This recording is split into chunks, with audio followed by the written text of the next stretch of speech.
Hey guys, അപ്പോൾ let's go. അപ്പം ഇന്നത്തെ വ്ളോഗ് വേറെ ഒന്നുമല്ല, നമ്മളെ പുതിയ പാട്ടിന്റെ ലിറിക്സ് എഴുതാൻ പോവുകയാണ്. നമ്മൾ ഒരു ടോപ്പിക്ക് കഴിഞ്ഞ വ്ളോഗിൽ ഇട്ടിട്ടുണ്ടായിരുന്നു, ഡ്രഗ്സ്. അപ്പം നമ്മൾ ഡ്രഗ്സിനെതിരെയാണ് ലിറിക്സ് എഴുതാൻ പോണത്. അപ്പം നമ്മളെ മാക്സിമം നമ്മൾ എഫേർട്ട് ഇതിനെടുക്കുന്നതായിരിക്കും അല്ലേ? എല്ലാ പാട്ടിനും നമുക്കുണ്ടല്ലോ എഫേർട്ട്. എല്ലാ പാട്ടിനും എഫേർട്ട് ഉണ്ട്. പക്ഷെ ഇതിന് നമ്മൾ ഒന്നുകൂടെ ഡ്രഗ്സിന് എതിരെ എന്ന് പറയുമ്പോൾ നമ്മൾ കുറച്ച് നല്ല പിള്ളയായി പോവും. മീൻസ് അങ്ങനെയല്ല, ഐ മീൻ നല്ല പിള്ള പോലെ, ഐ മീൻ നല്ല പിള്ളയാണ്. ലെറ്റ്സ് ഗോ, നമുക്ക് നോക്കാം. ഒന്ന് പ്ലേ ചെയ്യ്.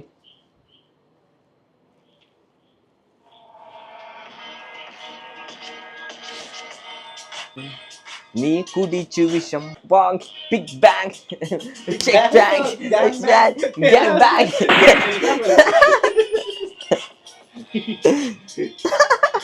എഴുതണം. നമ്മളെ മൈൻഡ് എത്രത്തോളം നമ്മൾ തണുപ്പിക്കാൻ നോക്കുവോ അത്രത്തോളം നല്ല സാധനങ്ങൾ വരും.